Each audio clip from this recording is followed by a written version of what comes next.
Welcome back to another episode of 50/50. I'm Christopher. And I'm Charles. Together, we walk up and down the top 50 and the bottom 50 movies of all time, according to the Internet Movie Database. That's right. According to the Internet Movie Database, January 1st of 2010. And I promise, we do know each other's names, even though it doesn't seem like it, right? No, we do. I don't know what's going on. It's literally the first time I've heard him, even though we've been setting up all day, so whatever. It's like, hey, it works, cool. Hey, hooray! Yeah. So today, we're going to talk about the 39th best movie of all time and the 39th worst movie of all time, which are Forrest Gump and The Creeping Terror. But which is which? You figure out which one's which. Who knows? Yeah. Oh, gosh. So, so it's nice to be back and kind of past those first episode jitters and all the kind of like, where have you been for the past that decade? 10 years ago. What are you talking about? Exactly. It's nice. So yeah, it's good. I'm excited. And I feel like these two movies are a really good kind of microcosm of this podcast. I could be wrong. Well, and I know you different opinions than me. You used to always get mad when I would compare them. I almost like did them as verses, but that's how I still see them. I really do. It's like Forrest Gump versus The Creeping Terror. Like 30 years apart. 30 years of evolution in between the two. Anyway, yeah. So I can't do that because I can't even compare. There's no part of me that can compare these two movies. It's not going to happen. But I think though that they both, I don't want to go in too much detail, but I feel like these two movies do a really good job of best representing their categories. Yeah. I could be wrong, but I feel like they both, and we can get into that as we move through it, but I feel like they both do a good job of being like, oh, quintessential B movie, bingo, quintessential like commercial and artistic success, bingo, like it is, I don't know. It felt right to me that these two were together. Okay. So. Okay. You sound really. There's a lot of trepidation in your voice. Is there? I didn't mean for there to be. No, it's all good. So let's dive in. Which one do you want to go first? Do you want to do? We've been doing the good first. Do you still want to do that? Sure. Why not? Let's end on a high note. I was looking at that because actually, the past we've kind of gotten lucky because they've also been chronologically, but this time Creeping Terror is 30 years earlier. But I say we still stick to the good first and, give the people what they're wanting last. Sure. What, us stopping talking? Is that what you're... Yeah. We are no longer talking. That's what they're looking for. That's right. Okay, right. So Forrest Gump. Do you have a synopsis for that? I sure do. Absolutely. Right. The synopsis, according to, again, IMDB, not a sponsor, the presidency of Kennedy and Johnson, Soviet, Watergate, and other historical events unfold through the perspective of an Alabama man with an IQ of 75, whose only desire is to be reunited with his childhood sweetheart. All right. I don't know if I like that as a synopsis, but I feel like that's that. Here is the trailer for those few of you that have not seen the movie. Hello, my name's Forrest Gump. Would you like a chocolate? Oh, thank you. It's funny what a young man recollects. You're the same as everybody else. You are no different. Your boy's different. Are you stupid or something? Mama says stupid as stupid does. I'm Jenny. I'm Forrest Gump. She was my most special friend. My only friend. We was together all the time. We was like peas and carrots, Jenny and I. Run, Forrest! Hey, stupid! Run! Now, you wouldn't believe it if I told you, but I can run like the wind blows. Who in the hell is that? That there's Forrest Gump, Coach. Just a local idiot. I never thought it would take me anywhere. They even put me on a thing called the All-America Team, where you get to meet the President of the United States. Congratulations. How does it feel to be an All-American? I gotta pee. I believe he said he had to go pee. Now, maybe it's just me, but college was very confusing times. Have you ever been with a girl, Forrest? I sit next to them in my home economics class all the time. Have you given any thought to your future? Go! What's your sole purpose in this army? To do whatever you tell me, drill sergeant. You're a damn genius. You are going to be a general someday, Gump. Yes, drill sergeant! They sending me to Vietnam. Listen, you promised me something, okay? If you're ever in trouble, don't try to be brave. You just run, okay? Okay. Where you boys from in the world? Alabama, sir. You twins? No, we are not relations, sir. For some reason, when I was doing seemed to make sense to people. Forget about me and get yourself out! Been awarded the Medal of Honor. How come? Now, my mama's always telling me how miracles happen every day. Some people don't think so. Jenny! But they do. You can come home with me to my house in Greenbow. I'll take care of you. Why are you so good to me? You're my girl. Paramount Pictures presents Tom Hanks. I'm not a smart man, but I know what love is. Robin Wright. Will you marry me? I'd make a good husband, Jenny. You would, Forrest. But you won't marry me. Gary Sinise. I never thanked you for saving my life. And Sally Field. My boy Forrest is going to get the same opportunities as everyone else. A film by Robert Zemeckis. What's my destiny, Mom? You're going to have to figure that out for yourself.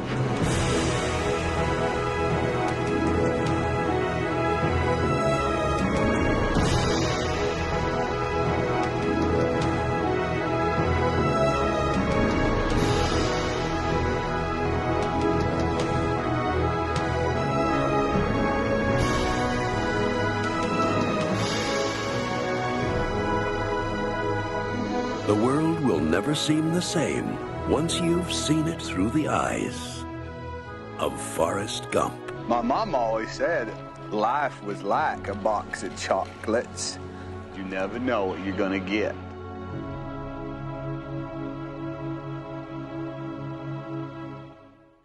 So that's Forrest Gump. I have to admit, I forgot how much I actually like this movie. And I like the 3-hour version that I watched, not the 4-minute version you just watched in that trailer. That's crazy. That literally gives away like everything in the movie. Like it goes to the entire storyline. There's a bit at the end, you guys just saw it where it's like boom, boom, boom, boom, boom, and it's like just flashing all these things, all the cool moments that he does in time. I wonder. I'm sorry. Real quick tangent on that. I wonder if that was more of a thing when you couldn't watch movie trailers anywhere but in a movie theater, right? Like if now that we can get them on the internet, like you would never do that because people would just dissect the whole thing, right? In 94. I do wonder because you're right. It's over 25 years old now. Gosh, it's crazy. It's just like blowing my head. Like, because I mean that's approaching 30 years, and a lot's changed. But you're right. That could very well have been. It's a good trailer. Don't get me wrong. It's because it's and I want to say I agree with you. By the way, that I forgot how much I like this movie, right? Because I was actually dreading having to rewatch it. I'm like, I've seen it. I don't want to sit there and have to do it again. But then you get suckered into it. Like that's the wrong expression, but you get drawn into it. I should say. Like it's really good. Yeah, I caught myself like, this is terrible, so forgive me, but like I caught myself like, hang on, I've got to go like, what? I caught myself like having to like get up and go do something and like pausing it, knowing I was gonna miss no more than maybe like 20 seconds of the movie, but like I want to see the next, you know what I mean? It was just like I need to, and it is a long movie, right? It's not some little 90-minute movie, but but it goes really fast. That's what I was going to say. Is it doesn't, as episodic as it is, it runs together so smoothly that it can't be. This can no longer be ignored. What is happening right now? What is so what for is, the? I do 3 podcasts. And we just finished up the James Bond one about a month ago. The last James Bond one we did because you and I are getting ready along with Kelly to do Hannibal Lecter ones. So we finished up the James Bond one, and I happen to have a James Bond martini glass, and I said to myself, I'm going to drink it on all 3 podcasts. Then I'm going to stop doing it. But so I've done it on the James Bond one. I did it on the Good, the Bad, and the podcast, and now I'm doing it on 50-50. For those of you who are only listening to this podcast, the martini glass is about a gallon worth of fluid, would you say? I mean, it's big. It's big. Your head would fit in that martini glass. It's hard to drink, too. We'll just move on past that. I forgot how much I enjoy this movie. It is really, really great. And I feel like it is, going back to our like ridiculous scale of measuring movies' importance and how artfully done it is. This scores really high, and I feel like it suffers from the curse of like the comedy film where no one will take it too seriously because they're laughing. And I feel like that's its only. I think kind of there's a silly vibe to it, but it's. I don't know. I don't really consider it a comedy. Oh no! I don't think so either. I just mean that like the people that would be looking for artistic merit will be disarmed by the comedy of it, if that makes any sense. Yeah, I can see that. Like, how many comedies win Best Picture? I mean, it just doesn't happen, right? Right. So I'm trying to look up where it's at on the list. Oh, where it is Have you already looked that up? I haven't looked up where it is now. I've got it pulled up right here. Oh, it's down at 128 right now. Actually. Is it really? Yeah, it dropped way off. Granted, the beauty and the downside of IMDb's ranking is it heavily favors current movies. What's at number 39 right now? Oh, is it 39? No, what's at 39? What's at 39? Yeah. That I don't know. I'd have to pull that up real quick, but I'm certain it's something that came out in the last 5 years. But no, I tell you, going back to Forrest Gump, I feel like, I don't know how much you've seen of this, but I feel like some people have been kind of giving it a bad rap right now for feeling kind of tone deaf on some cultural I was going to bring that up, actually, because it's like that's what I was kind of saying, that it's been getting close to 30 years now, 26 and something. So what were you going to say, though? I think we're on the same vibe on this.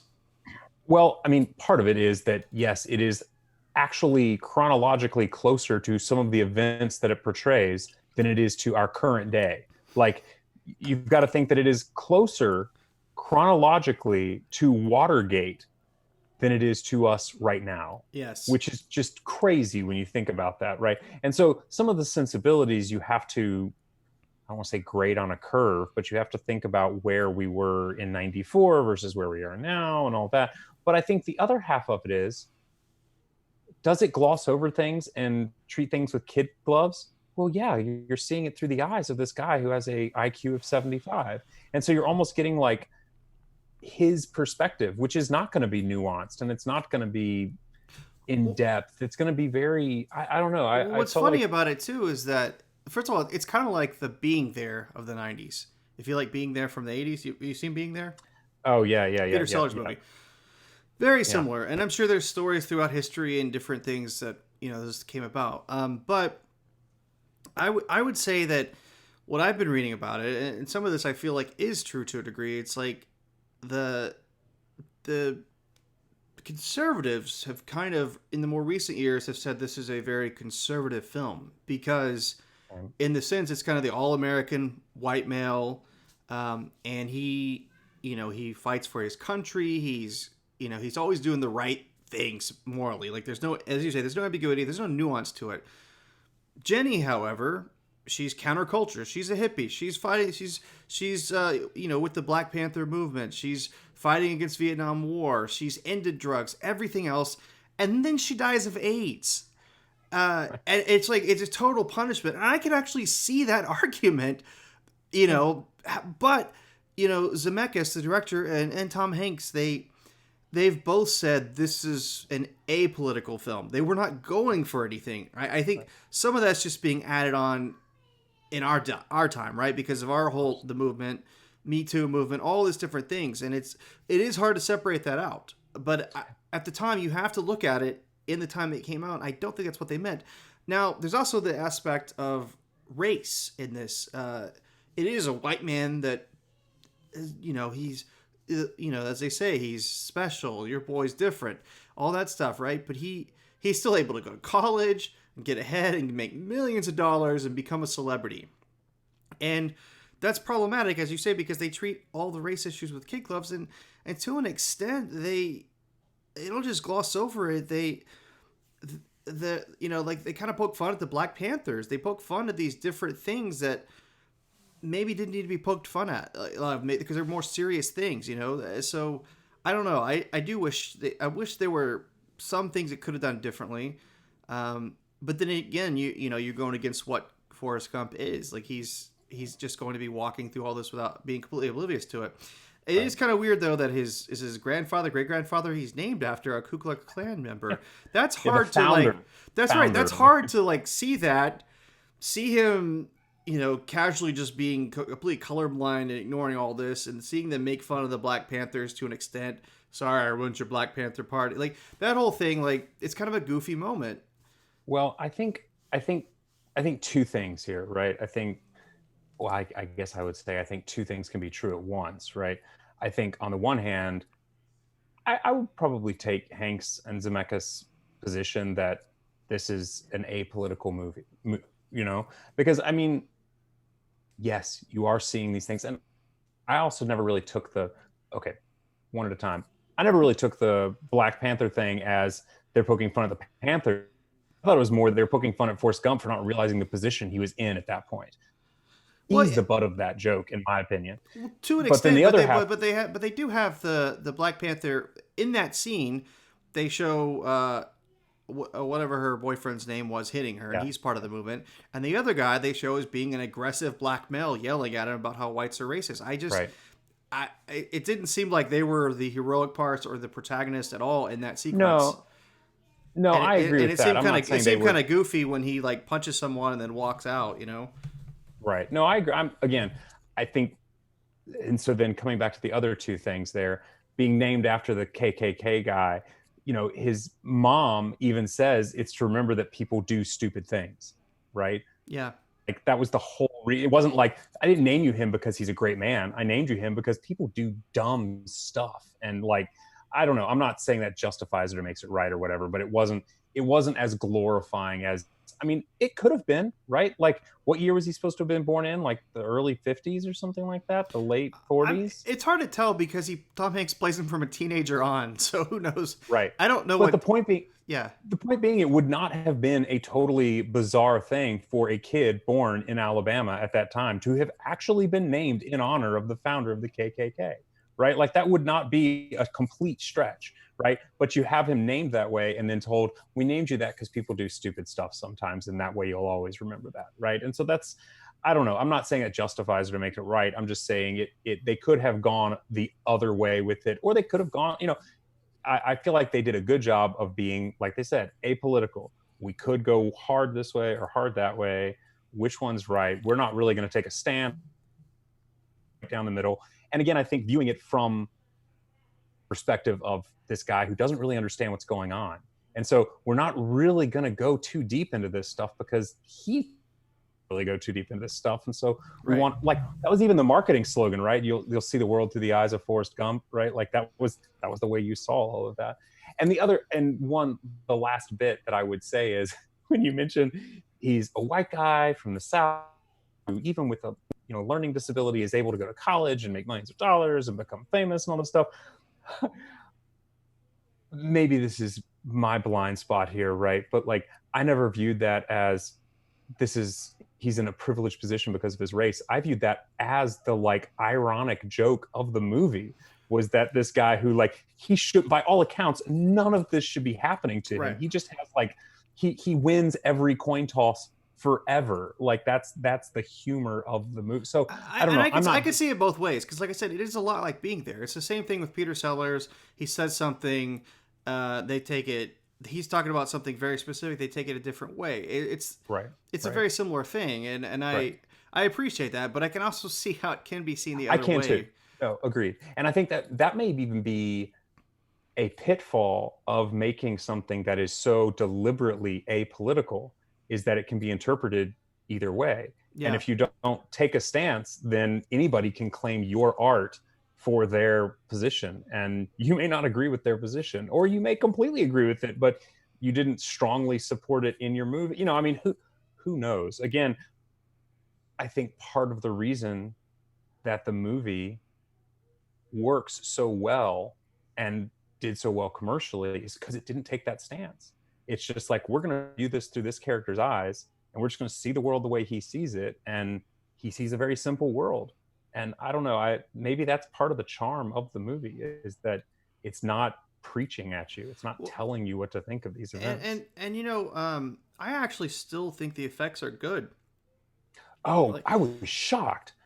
Because I mean, I remember even back when I first saw it, I remember, some of the mouths don't quite move right. Yeah. But still, like, the interactivity, like, he's been able to shake hands and have medals put on him. I think it's great. And this is kind of in the same vein, that scene where they show, like, his grandfather, the Ku Klux Klan. I don't know if you know this, you probably do, but that sequence is straight out of Birth of a Nation. Absolutely. And so it's another interesting effect how they were able to put him in that thing, because people don't realize it. And they even had to approximate the height of the camera when it pulls up, and you can see the trails from the kind of crane that they used back in the day, and that was all left in there, which is a cool effect, but it's also kind of tying into the race element. That movie, Birth of a Nation, people boycott that movie if it ever comes out. People don't know how to. So the fact that they're evoking that imagery while also showing his namesake, it's another. Again, I can see it both ways, but it's a cool effect. It is, and people don't realize. I think most people see that scene, they just think they reshot it, whatever. But no, that's from the movie. And a really complex one too, because I watched the making of it. It was kind of amazing. Yeah, that, and then everything with Lieutenant Dan's legs. Yes. Every time, like that. I mean, that is the more seamless stuff, because the other stuff, it's like, oh, he's sitting there with John Lennon. Well, we know that Tom Hanks isn't sitting there with John Lennon, so it's almost like you're looking for it to be an effect. Right. But with the Gary Sinise stuff, I mean, I know Gary Sinise has legs. I consciously know that, but it's so far. It's one of those like subtle effects where you're like, it's like the breathing in Titanic, right? Where you're like, you didn't have to do that, but it just adds that little bit of depth to it that just, I don't know, just makes it. I actually think the Lieutenant Dan character, he's kind of the heart of this movie. I mean, I really do. He's the one that goes through the most complex changes. He's the nuance to it.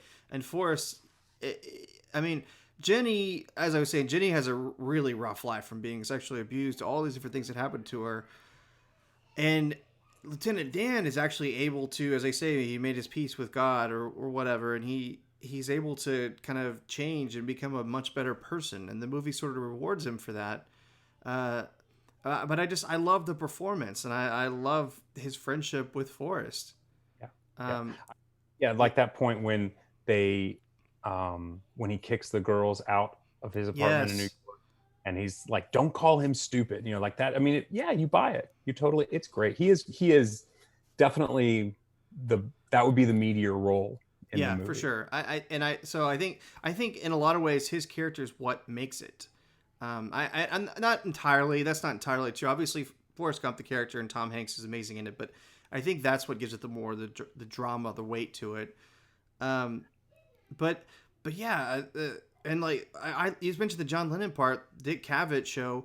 What's funny is I didn't realize this till years later that they brought Dick Cavett back. And so that's not like old footage of Dick Cavett. They just put him in, made him the same hair, and they recreated his set and stuff. And that's cool. I had no idea. Because at first I was always like, well, how do they get... Because that one looks more realistic. How did they get him to ask him about China and all these things? And it's like, oh, he played himself. That's amazing. I had no 20 idea. years later. And the John Lennon thing was from his show. But so it's just amazing what they did with that. But so there's, like I said, there's a lot I like about this movie. The soundtrack is, of course, incredible. They use the music. Yeah. It's a little too on the nose at times, but I still love it. There's a lot, and there's some of the dialogue is brilliant. Of course, it's became pop culture now, but But even the stuff that isn't necessarily as popular, like the stuff is like sometimes you just don't have enough rocks. Oh, Just that wise wisdom coming from him. Even he can understand that to a degree. What's going on? Yeah. So yeah, I think going back to your point about Lieutenant Dan being the soul of the movie, I think he offers such a great counterpoint to the naivete of Forrest Gump that he's this world weary, he's been living on the streets as a crippled guy, a veteran or what, it's like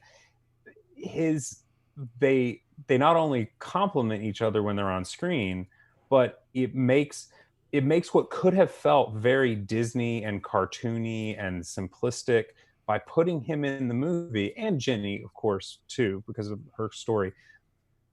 It just makes it so much more like there's that like bitterness of reality in there that I agree with you. I don't think would have been there if he hadn't been there. And Jenny and Robin Wright, she's great.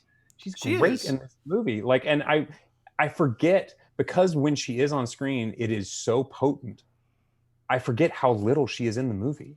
Like she's just not there. Like I know that's the whole point, is that he's pining for her, and every time, she comes in and it's significant every time. But like, I was just shocked at how little screen time she actually gets in this movie. And it was kind of, I don't know. I don't want to say it was sad or disappointing, because if she was there every minute of the movie, it would be less potent, but she's very good. Anyway, we can ramble about this movie for a long time. It's a very good movie, and I really enjoy this movie. I do too. Would you say this is Tom Hanks' best movie?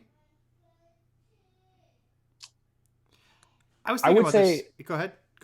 Well, I was just going to say, I think my complaint with Tom Hanks most of the time, and this is definitely an example where this is not the case.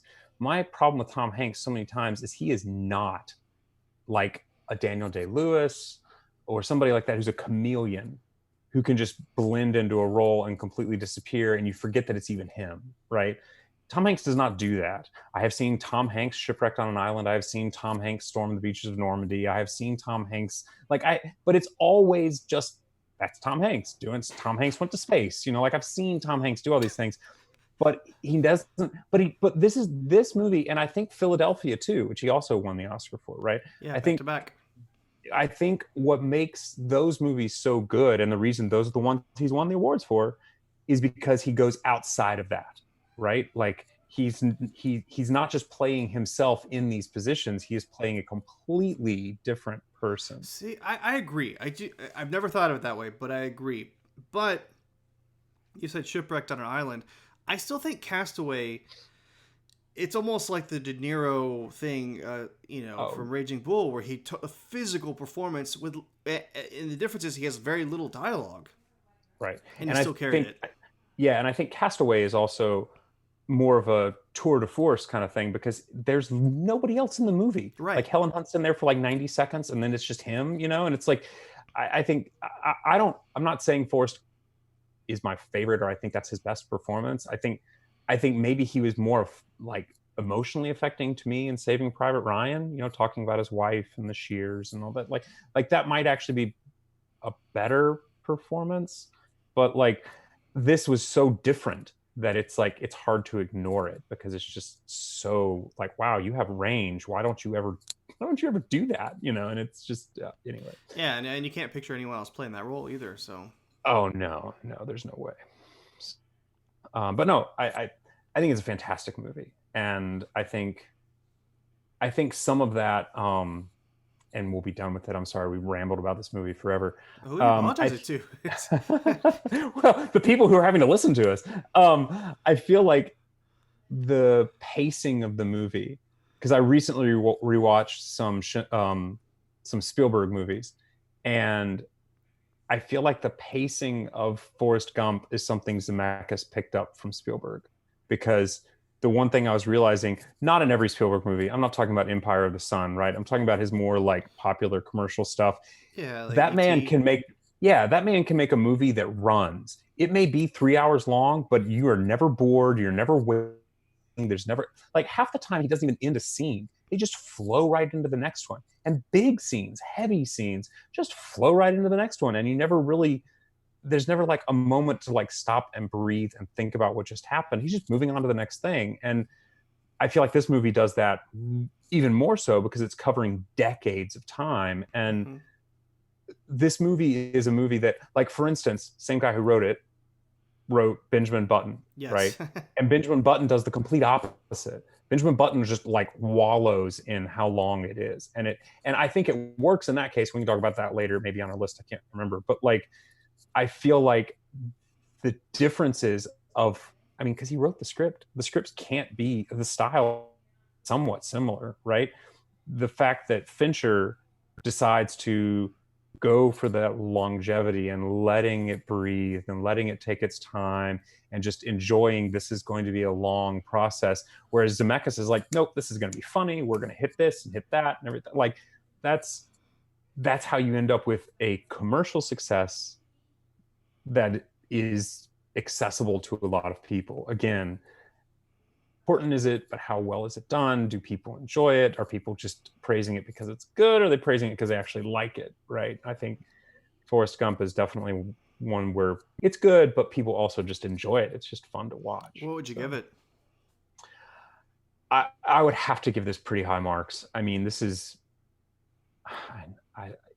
we start splitting hairs because every one of these movies is so great, right? I mean, this is going to be up in like a 9.5 in my book, in my opinion. I mean, just because you're covering, again, not just how well made the movie is, but the importance of the subject matters. Like you said, you're talking about race, and you're talking about sexual abuse, and you're talking about drug abuse, and you're talking about, you're talking about like all these important things and just huge pieces of history, and just like, but it's also approachable and fun, which is the artistic nature of it, right? They made something that could be boring romp through a history book into something that you're laughing at and having fun with and enjoying and crying and all that stuff. And yeah, I mean, it's tough. It will be hard to beat. I mean, a 9.5 in my opinion. I'd say I give it a 9 as well. It's kind of what I was thinking. 8.5 or 9. It's kind of what I was thinking. But yeah, I'll stick with 9. Yeah, cool, good. Hey, look, we agree. Again, it's weird. It's weird. The older we get, the more similar we become. It's going to be weird one day. Benjamin Button, we're meeting in the middle. We're meeting in the middle. Oh no. I don't know who that's worse for. Okay. All right. You want to do? Let's go to Creeping Terror. Oh, great. Let's. That's a hard shift there. No clutch for that one. No, I don't have good segues like Mark does. But let me pull up the synopsis here. Oh, good. And apparently, there's a lot of movies called Creeping Terror. Just so you guys, I don't know. It's kind of weird. It's hard to find sometimes. But anyway, here it is. A newlywed sheriff tries to stop a shambling monster that has emerged from a spaceship to eat the citizens of an American town. That is what the movie is about. And here's the trailer.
So that is The Creeping Terror from 1964.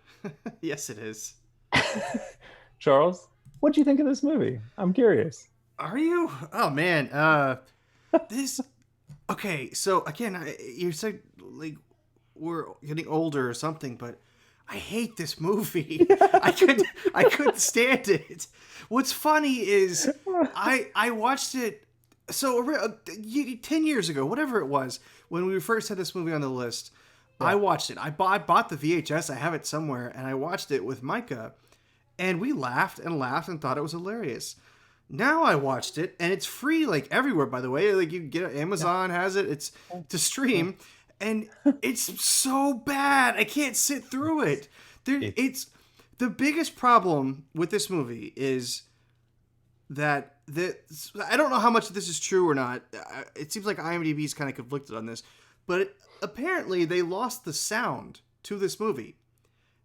Now, I read somewhere that maybe they were doing it really cheap and they didn't shoot with sound. Yeah.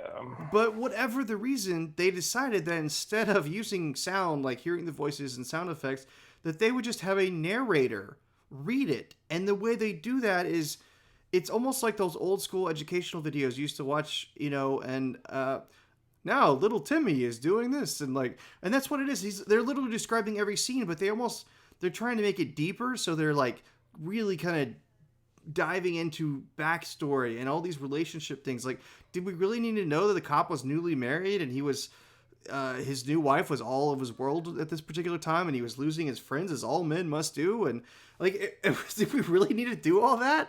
There's a giant monster made of carpets that's attacking people.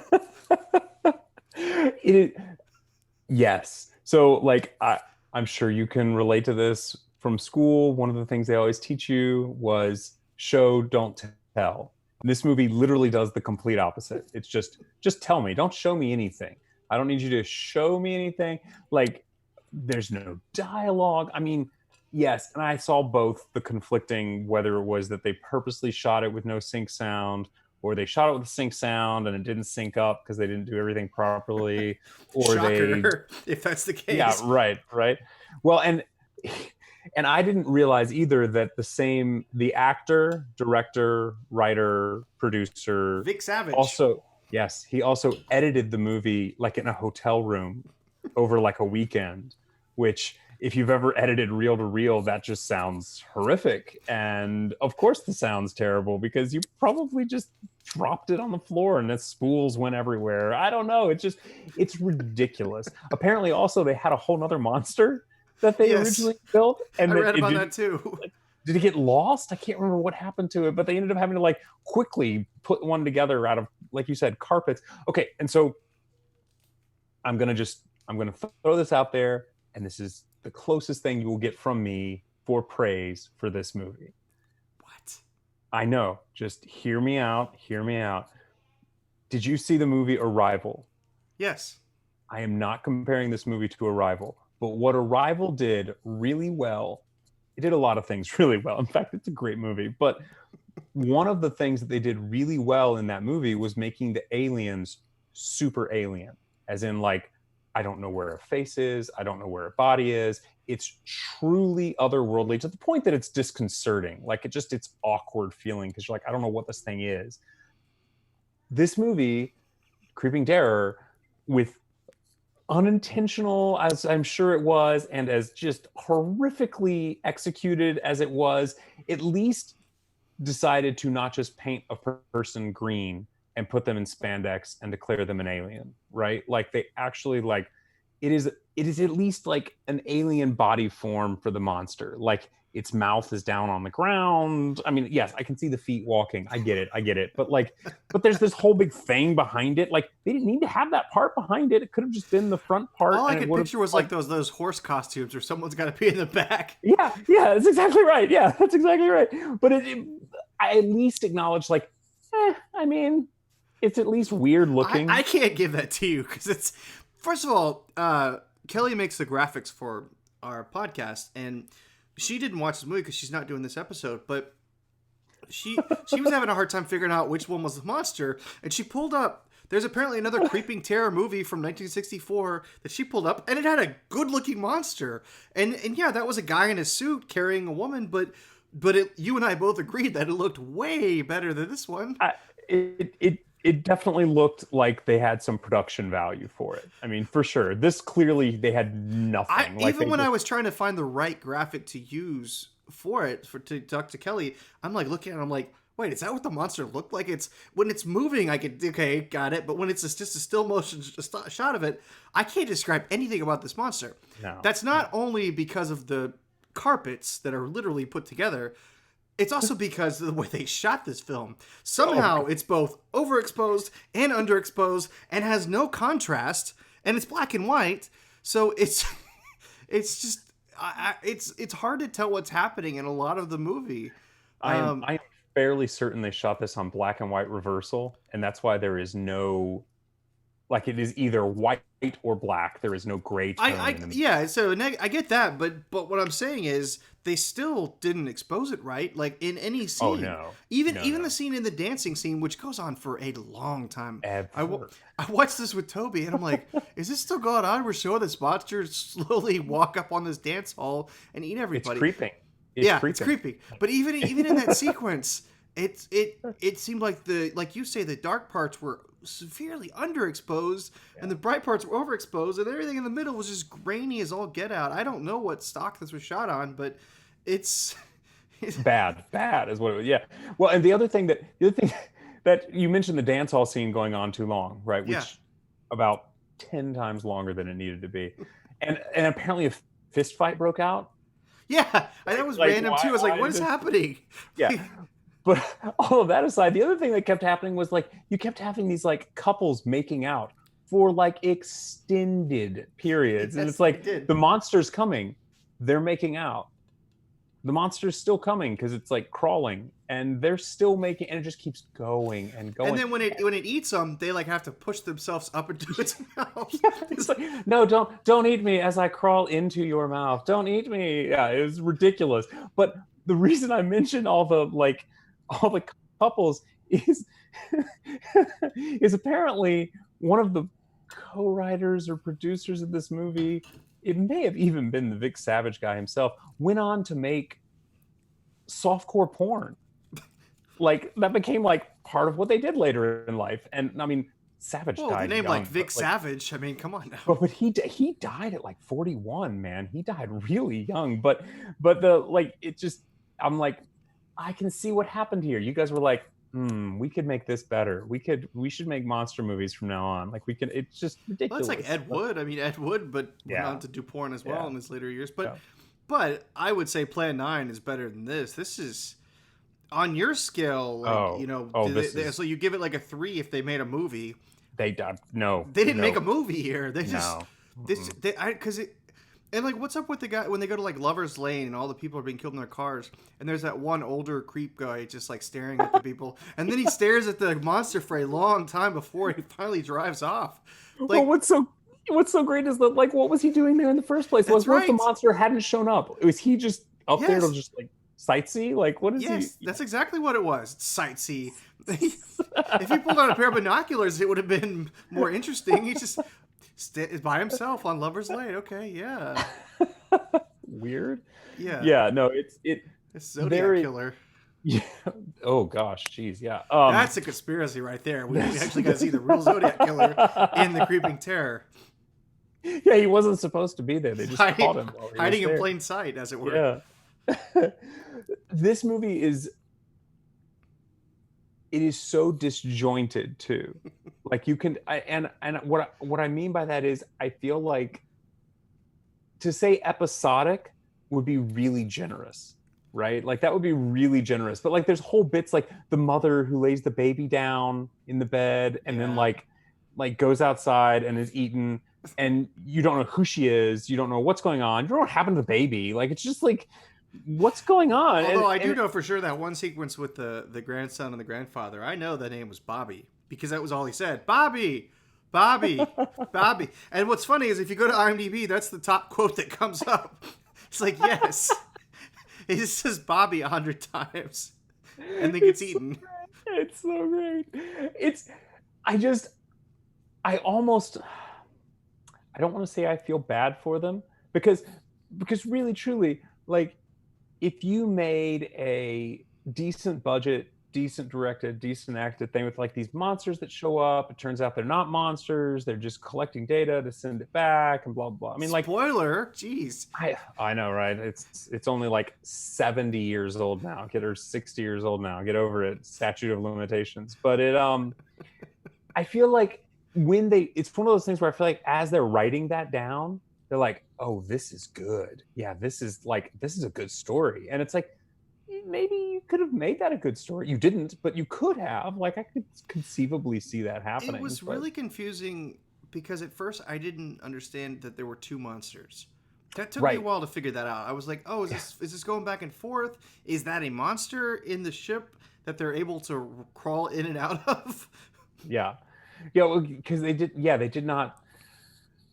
Again, show don't tell. They didn't show us, and in this case, they didn't tell us either. They just kind of were like, "There's this thing over here in the corner," and because the monster is so formless, you don't really know what you're seeing. Like, there's like hoses and like all this stuff. Like, what is even happening? And all their gear is in like, English, all the gauges and stuff, and there's nothing.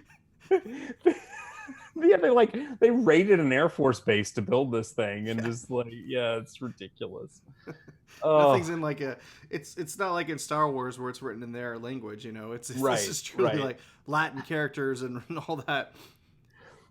Oh, the other thing that drove me nuts, and I know this is so nitpicky and it's so stupid, but you could tell that they were outside with a bounce board, bouncing light on things, because it just looked like a spotlight in the middle of the day, right? So it's like they're just like, car drives up, wink, flashlight on the car, and you're like, oh gosh, it's so bright. And then it was just, there was nothing good about this movie. There were things that I feel like were okay ideas, but the execution in every way was bad.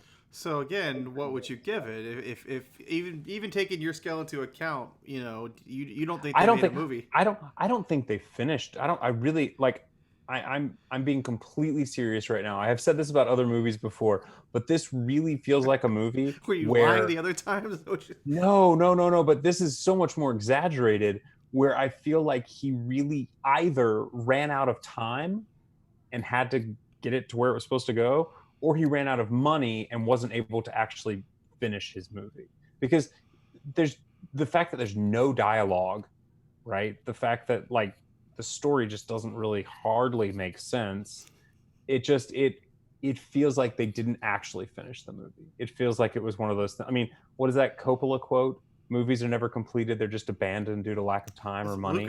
Yeah. Is it Lucas? Yeah. Well, he just says that basically you never get to stop editing them. They just they escape. Yeah, that's right. And I feel like this movie definitely escaped prematurely. Like it got away way too soon. Because I mean, if you gave me this movie with no audio track, and I could get 10 people together, we could re-record the audio for it. You know what I mean? Yeah. And you could do that. There's nothing stopping you from doing that. And you don't need specialized equipment to do it, right? You need like a tape recorder. And he just didn't do it, which... but do you think that he had in his head to always narrate it like that? No. You don't think that was an artistic choice? There had to be something else? All right, no, that was not an artistic choice. I am confident that was a necessity move. That was not an artistic choice. I don't know if it was something that was like, I don't know if it was something where it was intentional. We're not going to record location audio and we're just going to dub it later. And then he never dubbed it. Like the spaghetti westerns do. That's what they all do. Right. I don't know if that was his plan, or if it was, I recorded sync sound, but somebody forgot to hit record, or the audio got lost, or we didn't actually sync it. So like it's recording at different speeds than the cameras run. I have no, I mean, there's so many 2-system filming like that sucks anyway. But like, if you don't know what you're doing, clearly they did, then you know, there's all kinds of potential for problems. So, yes. But no, this movie gets like maybe a 1. I mean, it was almost exposed enough for me to be able to see. Maybe a 2, maybe. I mean, I could be generous and give. I was gonna say 0, but I feel a little I feel a little bad about saying 0. I do, so I will say a 1. But is this worse than, say, Santa Claus? What's the worst movie still? Oh so yeah. far? Oh, this is way worse than Santa Claus. Really? Okay. It's way worse than Santa Claus. Because before we used to say there was nothing worse than Santa Claus. Well, Santa Claus. So Santa Claus isn't good in that it's not enjoyable and it's kind of nonsensical or whatever. But like, I know what they're saying. I know the words that they're saying, and like, and that's dubbed too. The one we and saw. that's dubbed too. Yeah, it's like, I mean, that movie, from just a production standpoint, makes this one look horrific, and this one already looks horrific. But even by comparison to Santa Claus, you know, I don't know. I think Santa Claus has quickly kind of become one of my favorite movies. Not in the sense of like on the best list, but I do like watching Santa Claus. It's definitely an ugly movie for me. So would you say this is currently the worst movie you've ever seen? I mean, it's pretty dang close. I'm thinking about some of the other like, yeah, because I mean, a lot of the ones that we have seen on this bad list, I think, aren't actually as bad as everybody. Yeah, like we said last time, the Hottie and the Naughty, and all seriousness, that doesn't deserve to be. Okay, so, we were talking about looking up the different things where they've been. Where is this on the list now? Is it still on the list? Yeah, I was actually trying to find that. I'm sorry, I got distracted by the brilliance of the trailer. Yeah, I'm trying to find it. Give me a second. Because were you able to see what? It's not even on the worst list anymore. It's really? Not even there.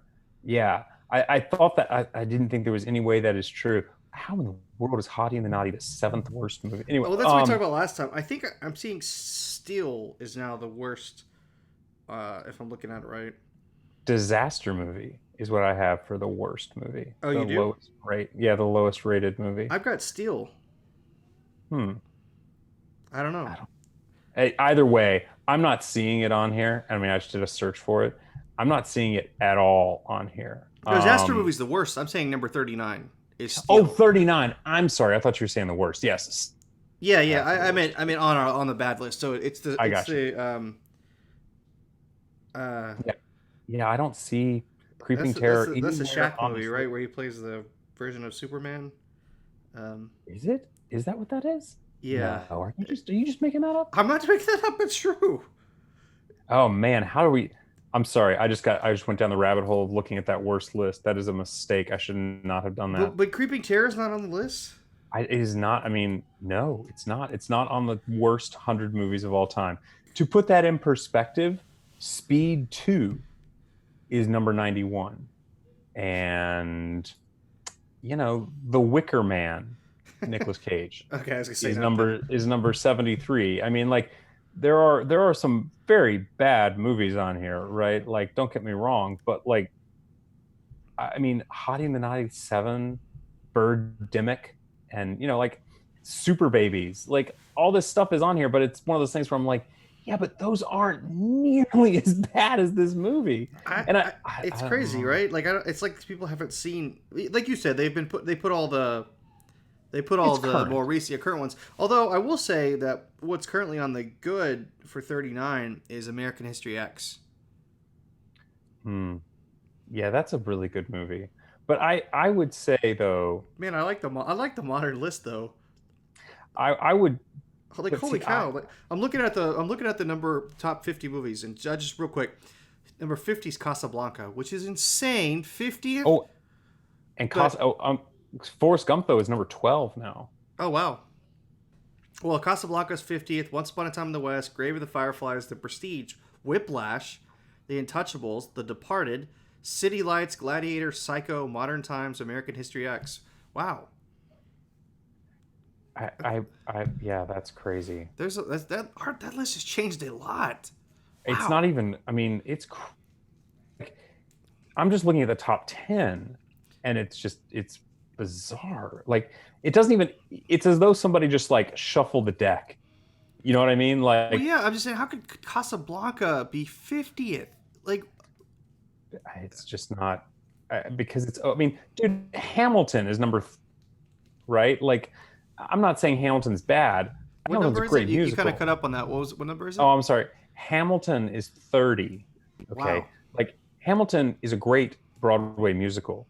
That is not the 30th best movie of all time, right? Like, I mean, I'm not trying to pick a fight with IMDb and all of its users, but like, it's just not the 30th best movie of all time. You know what I Yeah, mean? I agree. I mean, anyway. But yeah, I think Creeping Terror is something that is such a product of that time, because you would never ever make something with production value that low today. Like, you would just never do it. Like, if you gave 12-year-olds handy cams, you'd get better quality than this. I mean, but of its time though, it's 1964. I mean, I don't know. I don't know if it would even been acceptable in 1964. oh, no, I'm sure it wasn't. But all I'm getting at though is that, like, you will never see a movie that has any mainstream acceptance, even as a cult bad movie, right? That is as Yeah. bad as this one, because no one would accept it, no one would touch it, and no one would even release it. They'd be like, dude, we shot it on an iPhone and edited it on an iPhone, and it's better than that. I mean, yeah, It's true. It's true. but And there's actual sound. yeah, and you can hear, and yeah, it's, again, I feel like it's one of those things. If you took that script, that story idea, and gave that to a good screenwriter, you could possibly make something there. Again, they didn't. But like, But that's true of like any concept. If you give it to talented people, they can make something good out of it. But I hear what you're saying though, because the concept, it's true though. The concept is actually kind of solid. It's a good idea. It's a good twist on a sci-fi movie. It would have fit right alongside like The Day the Earth Stood Still, or War of the Worlds, or When Worlds Collide, or something like that. It's very similar to that. So I get that. I do. I get what you're saying. It's just it happened to fall at Vic Savage's feet somehow. Yeah, it's bad. So yeah, no, this movie is getting all of the flack that it deserves. It is. Well, it seems to be picking up actually, like in the last 10 years. Like, you couldn't get it anywhere before hardly, and now it's on Amazon and it's free in a bunch of different places. So more people are watching it now, I think, than they probably did 60 years ago. I watched it on YouTube, and the upload that I watched had 310,000 views. So yeah, I mean, it's not millions or anything, but that's a lot of people watching a really bad movie. So. Yes, it is. Well, 300,000 of those are me, so I'm sorry. No, I can't even joke about that. I can't. It was hard to sit through it. It really was. It was. All right. Anything else you want to say about this movie? Don't watch this movie. All right. So you give it a 1 or a 2. I'm going to give it a 1. Yeah. Yeah. All right. So what's I don't have the list in front of me because I am not prepared to. I do. Do you happen to know what our next movies are? Yeah, give me a second. Let me pull them up really quick. Oh, is it coming up the one that we can't watch? Ator Invincible. Oh, I have that. Okay. I have that on VHS. You do have that? Oh, good. Okay, good. On VHS, wonderful. And American History X, which so that didn't move that much. Okay. Stability. I like it. Yeah, so those are our next two. When is the Tony Blair Witch Project? Is that next after that? That is 37. Yeah. Okay, we'll probably watch Rollerball, I think is what we said. Instead, because that's what's currently at. Ironically, this whole I'm sorry, I'm going to go off on a tangent here for just a second. 36, 37, 38, and 39 are respectively Apocalypse Now, American Beauty, American History X, and Forrest Gump. There's some heavy Americana going on in those mid-30s where everybody's just really, anyway. So next time, American History X, and Tour Invincible. It's French, right? Well, it has. I have not actually watched it, but it's got different names. I think like Blade Master is one of the. It's like a Beastmaster ripoff if you've watched Beastmaster. So, I think. And I don't actually think it's the second one. Sometimes they do these things in a weird number. We'll have to look at it. Because I bought it, like I said, years ago when you were doing the podcast originally, and it's been stored and I haven't watched it. I'll have to hook up my VCR and check it out. Although, maybe it's like Creeping Terror. Maybe it's available online. Who knows? Who knows? Yeah, that's ridiculous. But let's see. So, coming up on the Good, the Bad, and the Podcast, which is not the name of this one. On the Good, the Bad, and the Podcast, it's going to be Mark's pick. He's doing dinosaur movies. That's coming up in about 3 weeks. We're going to do that at the start of September. As I said earlier, Topher, Kelly, and I are going to be doing the next Here and There series. We're going to be doing Hannibal Lecter. Which I'm excited about. I'm very excited about that. I am too. Because I've already read The Red Dragon, and I've watched the movies for that episode already. And I gotta say, I have a feeling that you and I are going to disagree a lot. I don't know. Maybe I'm wrong on that, but maybe. And then